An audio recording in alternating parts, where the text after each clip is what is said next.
Meteorologist Summer Trolley is here and tracking severe weather for Monday. That's right. Yeah, we've got a cold front that's approaching, likely to bring severe weather to parts of the mid-state. So let's dive right in and look at that forecast because we've got some things to talk about. So today's high, 48 degrees, didn't quite make it to 50, a little bit lower than anticipated. But as we move through tonight, I do still expect temperatures to climb to around 50 degrees. Most areas clouded in right now. Some spots even seeing a little bit of drizzle popping up on the radar. Rain moving in from the south. Again, there are all the clouds with the satellite.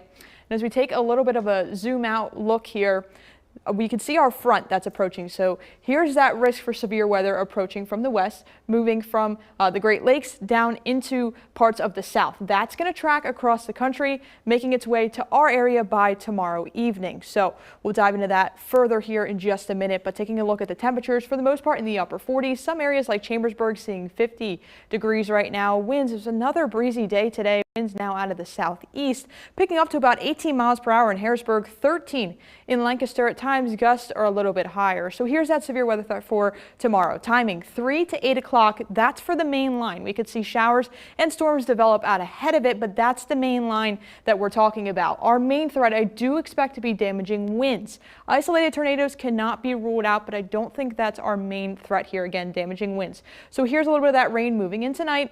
Overnight tonight, expecting showers to start to develop into the very early morning hours of tomorrow. This is around 8 o'clock. Some hit or miss showers approaching, and then here comes that front. So this is tomorrow afternoon around 3 o'clock, approaching from west to east. So as that moves across, I do expect it to be pretty breezy, gusty, damaging winds are possible. Here's that line of showers tomorrow evening, continuing to approach from the west, making its way to Lebanon, Lancaster County around 6 o'clock tomorrow. Main threat through about 8 o'clock, could be a little bit later than that.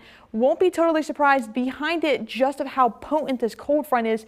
Could see a couple of areas where we could see a little bit of snow showers develop. Again, that's not the main concern here. We're going to be talking more so about the severe weather, but I did want to throw that out there as we could see it, just showing how cold it's going to be behind that front. So this is from the Storm Prediction Center. We're in an elevated or an enhanced risk for severe weather for tomorrow. Areas to our south, down into Maryland, parts of the Carolinas, even into Virginia, I do expect them to see isolated or more of a risk of tornadoes rather. Here, isolated tornadoes, but they could see a few tornadoes there start to develop. For us, again, damaging winds. So here's that high risk of damaging winds for tomorrow across the mid-state. That's what we're going to be watching, and that's what we want you to start to prepare for. So we're going to be here continuing to keep you updated. We'll have updates on our website as well with this severe weather threat for tomorrow. So continue to stay weather aware. We'll take a look at that 7-day forecast. Ahead of that front, I do expect to warm up a little bit into the upper 60s. There come those showers and thunderstorms moving through tomorrow evening. Again, about 3 to 8 o'clock. Behind it, much colder. St. Patrick's Day, highs only in the mid-30s, Mallory. All right, Summer, thank you very much. Yep. Well, the Brandywine Valley SPCA